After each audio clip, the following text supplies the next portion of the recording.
The first round of the 2025 NFL Draft is tomorrow night, so I created a top 32 big board. The Eagles should definitely follow tomorrow. We'll get into it coming up next right here on the Locked On Eagles podcast.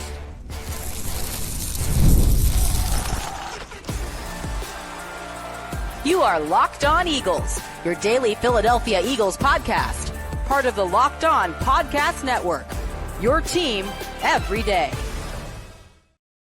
We thank you so much for making Locked On Eagles your first listen each and every day. Welcome into this Wednesday edition of the podcast. It's Draft Eve. Tomorrow is the first round of the 2025 NFL Draft. We're brought to you today by FanDuel. Right now, new customers can get $250 in bonus bets when your first $5 bet wins. Can't believe it. It's draft time.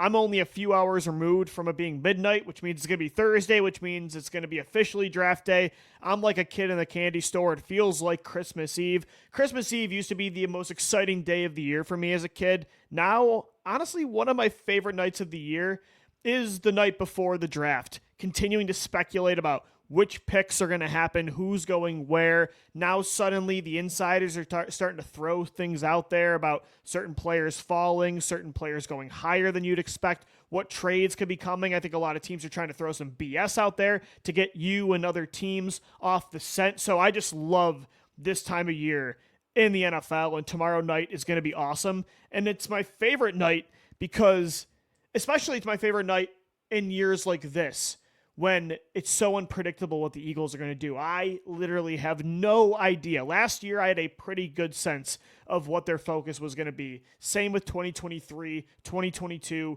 and 2021, and 2020. Like, we kind of knew what they were gunning for. This year, I've said it on the show before, it feels very much like 2018, where I just throw my hands in the air and say they could do anything. I don't know what they're going to do, and no matter what they do, I'm probably going to be fine with it. Like, there are very few picks, very few results tomorrow, even if they trade down and they don't pick, where I'm going to be upset with this football team. It'd be very hard to be upset with this football team right now, and that's a good feeling heading into draft day. So what I decided to do for the final show before we get into the first round and we have our draft, post-draft recap show, getting into the Eagles pick tomorrow night, if there is a pick or a trade to discuss. For the show, before all of that happens, before it all goes down, I decided to create a top 32 big board that I think the Eagles should follow. And it's a combination, it's a 32 prospect big board based on positional value, need, best players overall, and a somewhat realistic possibility that these players would be available for the Eagles through either a trade up or with their original pick, which right now is at 32 overall. So I threw in prospects that I think have a chance to be an Eagle. Like, there's somewhat of a possibility they could trade up for them or they fall. It's positions they would actually consider. And then I also did the rankings based on what positions are most valuable, what players are just better in a vacuum regardless position. I put all of that into consideration because, believe it or not, teams don't just take the best player available, even though people spam your airwaves saying that that's the case. It's not true. All of this goes into the decision-making process, and that's what went into my 32-man big board as well. So let's get into that 1 through 16 here in segment 1, and then we'll go through 17 through 32 in segment 2. My number 1 player on the Eagles big board, the guy they should want in this draft, at least if this was me creating the board, it's Tennessee edge rusher James Pierce Jr. For anybody that's been listening to the show throughout the draft process, that is no surprise to you. James Pierce is my favorite prospect in this draft. I think he's one of the most explosive first-step edge rushers I've seen since Von Miller coming out of Texas A&M back in 2011. Is that me saying he's Von Miller? No, absolutely not. But I love the explosiveness. I love the bend. I still haven't seen anyone give me real context behind the off-the-field concerns. I don't know what it is. So for me, I'm not going to be concerned until I truly see him plummet down the board. If you decide to take him, if you're the Jacksonville Jaguars at number 5 or the New England Patriots at number 4 after losing out on Abdul Carter and Travis Hunter, I wouldn't be surprised in the slightest. I think he's that good. I think he's worth a top 5, top 10 pick, but I do think he could be available for the Eagles in the form of a trade up or maybe even falling to 32. The second player on my big board is Muel Williams out of Georgia. This one I think is a little less realistic for the Eagles, unless it's through a trade-up. Muel Williams, I think likely is going to go top 10, top 11. I don't think he's getting past San Francisco, but if he does, I think the Eagles would be all in on trying to trade up for him. 6'5", ridiculous upside for an edge rusher that can also rush inside as well at defensive tackle. Crazy wingspan, a really good run stopper.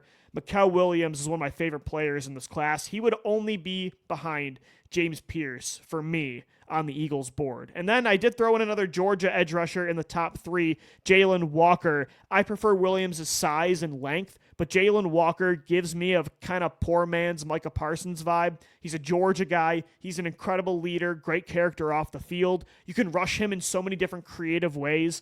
I think teams could potentially be confused about how to use Jaylen Walker at the next level, which could maybe let him fall down the board a little bit. If that's the case, he'd be somebody I could totally see the Eagles trading up for if he was within striking distance. I think of those top 3, Pierce, Williams, and Walker, Pierce is the best chance to be there.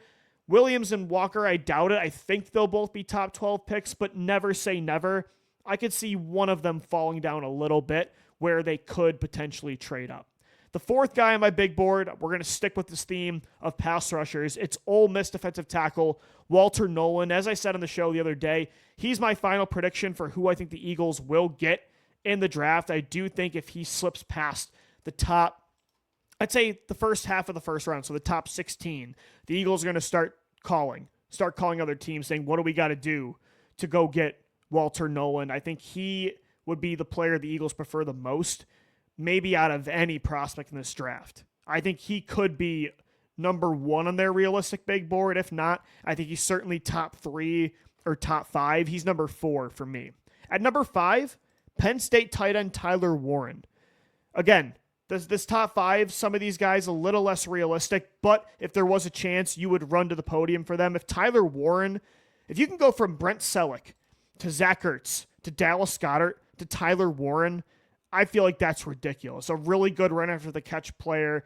Get some Gronk comparisons. I think he's probably going top 15, but you never know. If there's a ton of trench players that go early, it could push him down the board in the form of a trade-up. At number 6, Ohio State tackle Josh Simmons. The knee, it sounds like it checks out. He is healthy, ready to go for 2025. I think you can make the argument he's the most talented tackle in this class, and I would love to have him be the heir apparent to Lane Johnson. At number 7, another tackle that he looks like a guy you just build in a lab. Massive, massive body at left tackle or right tackle. It's Texas tackle Kelvin Banks. We'll see how this board falls. Kelvin Banks, I think, is a player you could have as a power right guard, a new Mekhi Becton next to Lane Johnson. Then he slides over to right tackle long-term in a couple years when Lane Johnson retires.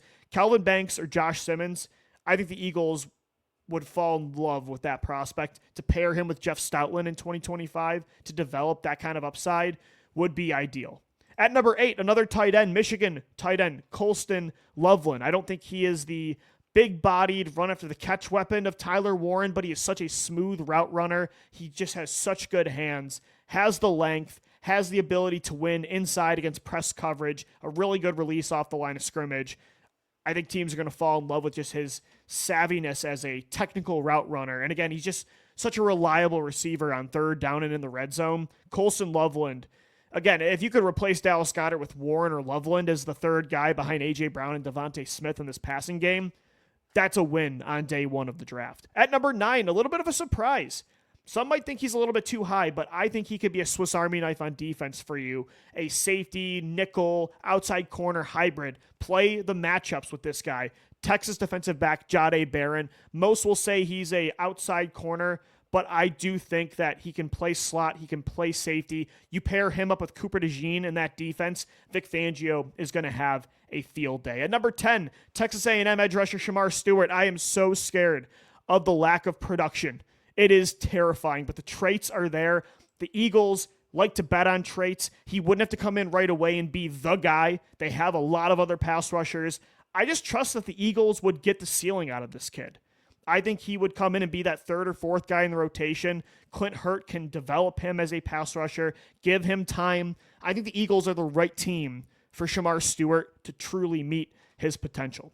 At number 11, Boston College edge rusher Donovan Eazeku always has a plan at the line of scrimmage. Shamar Stewart's a ceiling guy. Eazeku is the floor guy. I think he might be, outside of Abdul Carter, the safest edge rusher in this draft, and I wouldn't be surprised. I've made the take before on the show. I would not be surprised if he actually is the second pass rusher off the board behind Abdul Carter. Hear me now, believe me later. 17.5 sacks last year, ridiculous. I try not to look too much into college production, but 17.5 sacks in college is crazy work. At number 12, Georgia safety Malachi Starks. Complete the Georgia defense. You got pass rushers from Georgia. You got linebackers from Georgia. You got corners from Georgia. How about a safety from Georgia? Potentially the biggest need that you fill in 2025 is in the form of a starting safety. I like Malachi Starks a little bit better than my 13th guy on this big board, South Carolina safety Nick Warry, but at 6'3", that length, that kind of elite raw athletic score, 40-yard dash time. He is so explosive, such an athlete. I think his tape is inconsistent, but I think as a role player in 2025 and you develop him long-term, Vic Fangio could turn Nick Warry into a star. A couple more players here in my top 16. Number 14, NDSU tackle Gray Zable. Tackle, guard, center, wherever you want to play him, Gray Zable's a stud. I think his ceiling is at center, but I think he could be an all-pro guard by year 2, year 3. Zable's a legit player, and I think the Eagles would love to add him next to Lane Johnson. At number 15, Alabama linebacker Jiad Campbell, who Daniel Jeremiah actually had the Eagles taking in his final mock draft. He just posted that tonight, and I could see it. It's a pick that nobody's really talking about that I would actually low-key love for the Eagles, because you could use him as a stand-up linebacker. You can use him on the edge. Is he an elite player at either position? I'm not so sure. But I think if you miss out on Jaylen Walker and you want kind of that jackal, that, Swiss Army knife, just kind of matchup-based rusher, linebacker type of hybrid player, Campbell could be that guy if you are comfortable maybe slowly getting him into the defense with the current injury that he has. I think Jiad Campbell would be great value at 32. And then our final prospect in our top 16 of this top 32 big board for the 2025 NFL Draft. Yes, a wide receiver. Texas wide receiver Matthew Golden. I just think Matthew Golden would be, is wide receiver a need? No, absolutely not. Is it maybe a luxury pick and a waste of a really top premier asset like a first-round pick? Maybe. But could you imagine trying to repeat as a Super Bowl champion, adding this kind of weapon to the offense that already has A.J. Brown, Devontae Smith, Saquon Barkley, Jahan Dotson? Now you get this burner in Matthew Golden, that niche role of a home run hitter to add. So now the defense has to worry about covering Smith, Barkley, Brown, maybe Dallas Goedert's back or another tight end. And the fifth or sixth option in your offense is a guy that runs a sub 4.3. It's a very short-term tunnel vision kind of pick. But if he's available and based on how the board would fall, if there's not a lot of other players you love in the trenches, I could totally see Matthew Golden being a pick the Eagles at least consider. I know I would, at least personally. All right, so those are my top 16 players the Eagles would be all in on tomorrow night if I was running the team. We'll get to 17 through 32 coming up next right here on the Locked On Eagles podcast. This Wednesday edition of the Locked On Eagles podcast is brought to you by FanDuel. The NBA playoffs are almost here. Actually, they're going on right now. FanDuel is giving new customers an incredible way to get in on the action. Right now, when you join FanDuel and place your first $5 bet, you'll get $250 in bonus bets if your first bet wins. I love how FanDuel makes betting so easy, whether it's picking your favorite team or diving into player props. From three-pointers to steals to assists, FanDuel has so many ways to bet your favorite player props. Plus, after the game tips off, you can even combine live prop bets into a same-game parlay for a chance to win big. I finally won big on the Lakers last night, taking Luka Doncic, taking some player props for LeBron James. They got that series split at 1 with Minnesota. I'm going to continue to bet on the Lakers. I like the Nuggets as well in that barn burner of a series between them and the Clippers. You can miss out or don't miss out on NBA action as well through FanDuel by heading to FanDuel.com. Claim your $250 in bonus bets today. Thanks as always for making Locked On Eagles your first listen each and every day. Happy Draft Day Eve, everybody. The NFL Draft kicks off tomorrow night. The Eagles currently on the clock with the 32nd overall pick. Whether they pick or not tomorrow, we're going to go live right after the draft. If they do make a selection, we'll go live on YouTube right after the pick. We'll have recap shows for you all throughout the 3 days of the 2025 NFL Draft. So make sure you subscribed on our YouTube channel and on whatever podcast platform that you listen to the show as well. Today, we're wrapping up our draft coverage with my top 32 players the Eagles should consider tomorrow. Some of these prospects as well will be second-round picks. It's 32 prospects that the Eagles have somewhat of a chance to get through a trade up or having them fall down to one of their original picks. It's positions that they need. It's positions they would consider, that they value. And it's also based on just best player available. It's all of these things put together because that's how a true NFL big board should and most of the time is put together. So let's continue with 17 through 32. We stopped at number 16 on my big board, which was Texas wide receiver Matthew Golden. At 17, it's kind of a slept-on player. How about Oregon defensive tackle Derrick Harmon? Derrick Harmon is just not really getting talked about a lot right now, and I think he's just such a high-floor player that's going to consistently get to the quarterback. He's a guy that you can play on all 3 downs. Is he a truly elite pass rusher at defensive tackle? No. Is he truly an elite run stopper? I'd probably say no, but he's very, very good at both. He's a complete player, a really high floor. I think in a rotation with Moro Ijoma and Jordan Davis next to Jalen Carter, you could do a lot worse than Derrick Harmon. I think he's somebody that the Eagles could consider, not with a trade up, but I could see him falling down the board. And if they can't get a trade down with another team, I could see them taking Derrick Harmon at 32. And again, I don't know if he's going to be a star at the next level, but I think you're going to be very happy with him for at least 4 to 5 years and then maybe a second contract. At number 18, Ohio State guard Donovan Jackson. So number 19 is Alabama guard Tyler Booker. Why I went with Donovan Jackson higher than Booker is because of the versatility. I think Tyler Booker is a true guard. He's not a tackle at the next level. Is he potentially the best guard in this class? Yeah, I think it would be between him and Gray Zable. But what I like about Zable, why Zable was 14, why Donovan Jackson is 18, is the versatility, is that ability to play both tackle and guard. With Booker, again, you could bring him in right away and he'll be the starting right guard for a decade. He'll beat out Tyler Steen. He'll beat out Kenyon Green. He's from Alabama, great school that the Eagles love to draft from, and you probably will not regret that pick. But Donovan Jackson, I think, can play that guard role now, and he could be a tackle in the future. I thought it was really impressive the way he filled in for Josh Simmons last year. When Simmons went down after just 6 games, Donovan Jackson protected the Ohio State offense's blind side at left tackle for a national championship team, and I thought he did a great job at it. I love the explosiveness getting up to the second level. I think his footwork is very impressive for a guard and for a tackle. I have him 1 spot ahead of Tyler Booker at 18. Tyler Booker is at 19. Booker, though, might be the best guard in this class. Another offensive lineman at 20, it's Josh Connerly. He, I think, is more of a tackle, as that's what he played the majority of his time with the Oregon Ducks. I do think he could play guard at the next level. Just such a safe player. I think you just know what you're getting in Connerly. You can put him on an island, and you can trust that he's not going to get beat a lot. Is he as long or as explosive or as powerful as some of these other linemen in this class? No. But I think you just know what you're getting with Connerly in a draft that you just might not love the players in it, right? And you don't want to reach. Connerly could be a safe pick. And if you're prioritizing the floor this year, I would understand why you want Connerly on this football team. At number 21, you might think this is too high for him, but it's the ultimate my guy of the 2025 draft process, Penn State safety, Kevin Winston Jr. I think he's the 3rd best safety in this class. You could make the argument for him over Nickem and Warry if it wasn't for the injury that he suffered after just 1 game last year after that win over West Virginia. I think he's the best tackler in this safety class. He's one of the lengthiest players. He's one of the rangiest players when it comes to sideline speed.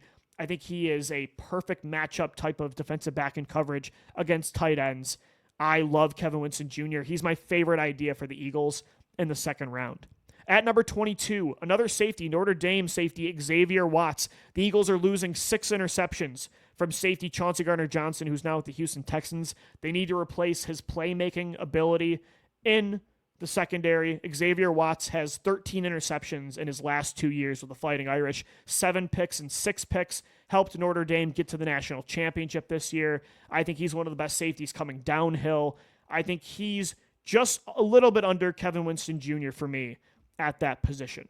And then at number 23, Texas A&M edge rusher Nick Scorton. High floor player, great spin move. If he can, I don't like the playing weight that he was at last year. If he can lose a little bit of weight, that'll help him get that first step explosiveness back. The Eagles had a top 32 visit with Nick Scorton. I think if they don't trade up for a pass rusher and want to take one at 32, or they trade down with one of those top picks in the second round, I think Scorton is a heavy favorite to be an Eagle in 2025. At number 24, Ole Miss cornerback Trey Amos. I don't know if it's a smart use of this asset at the first round pick of 32 to take a cornerback, because is that guy going to even sniff a second contract with this team, considering you're going to have to pay Quinyon Mitchell and Cooper DeJean?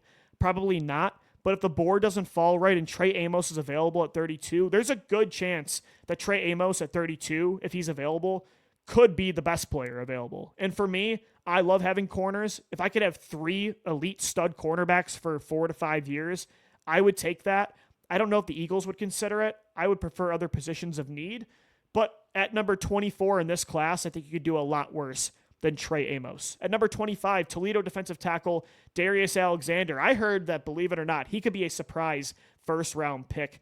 His ability to set offensive linemen up with his footwork before they even get his hands on them to make them miss in space is super impressive. And I like another defensive tackle as well from Tennessee, Omar Norman Lot. He's undersized. He's not the best run stopper as a defensive tackle, but if you want a third down elite pass rusher on the inside that's going to be atop the league in pass rush win rate year after year, I think that's going to be Omar Norman Lot. And then my favorite tight end on day 2, Miami tight end Elijah Auroro. As I said yesterday on the show, he's a my guy for me. I do think he has the most upside of any tight end not named Tyler Warren and Coloulston Lovelin. Got another cornerback for you at number 28. Kentucky cornerback Maxwell Harrison, 4.28 speed. You pair Quinyon Mitchell and Cooper DeJean with Maxwell Harrison. It's enticing. The Eagles don't need a cornerback, but again, in a scenario where the board falls not well in the trenches, I could see a cornerback being the best player available, and it takes 2 to tango with a trade down. They might have no choice but to take a corner at 32. Maxwell Harrison, his speed would be really interesting for Vic Fangio's defense. At number 29, South Carolina defensive tackle TJ Sanders. Super athletic. I think super underrated in this tackle class. A good pass rusher. I think he's more of a second-round prospect, but I do think if the Eagles want to trade up from 64 or trade down from 32, TJ Sanders is an interesting option. And then a guy I think the Eagles are in love with right now, at number 30, UCLA edge rusher Feiolao Dejo. I heard that he potentially could be an option at 32. I think that's a little bit too rich for Oladejo. But again, if they trade down, I think Oladejo is one of the Eagles' favorite players in this class. I just think he makes so much sense for what they're looking for, both on and off the field. He's at number 30 for me. 2 more prospects for my top 32 big board. At number 31, LSU tight end Mason Taylor. I think the highest floor of any tight end. Elijah Auroro has the highest ceiling of any tight end, not named Tyler Warren and Coloulston Lovelin. Mason Taylor has the highest floor. Instant production, you know what you're getting from day one. I think Howie Roseman is the GM that told that to McShay, by the way. Todd McShay on his podcast last week. Mason Taylor is as safe as it gets if you lose Dallas Goedert. And then at number 32, Georgia guard Tate Ridge. I love an elite athlete on the interior of an offensive line. I think Tate Ridge could be a really good option for the Eagles on day 2. So those are my top 32 prospects for the Eagles to consider tomorrow and in the second round based on positional value, based on need, based on best player available. Everything combined, that's how you build a big board in the NFL. All right, guys, we'll wrap up our final show before the draft coming up next right here on the Locked On Eagles podcast. It might seem like the Eagles are going to trade up tomorrow night, but I think the most likely outcome is actually that they are going to trade down from 32. I normally was thinking they were going to be aggressive and trade up, but my final prediction is they trade down. I'll tell you why. Coming up next right here on Locked On Eagles.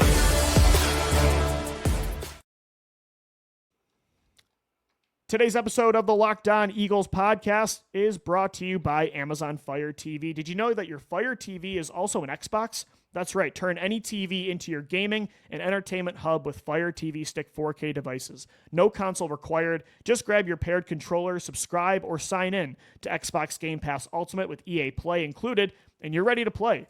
Dive into hundreds of premium titles from EA Sports College Football 25, which in Call of Duty Black Ops 6. I can't believe there's been 6 Black Ops games, but here we are. As easily as you stream your favorite shows, it's gaming made simple, and it's all on your Fire TV. Play high-quality Xbox games at a fraction of a cost of a console. Already have a console? A Fire TV Stick 4K device is more affordable and easier to travel with, allowing you to take you or your kids' games wherever you plug in. So head to Amazon.com/Fire TV Locked On to get started. Xbox Game Pass Ultimate subscription and compatible controller required. Available on select devices including Fire TV Stick 4K 2nd Gen, Fire TV Stick 4K Max 1st and 2nd Gen, and Fire TV Cube 3rd Generation.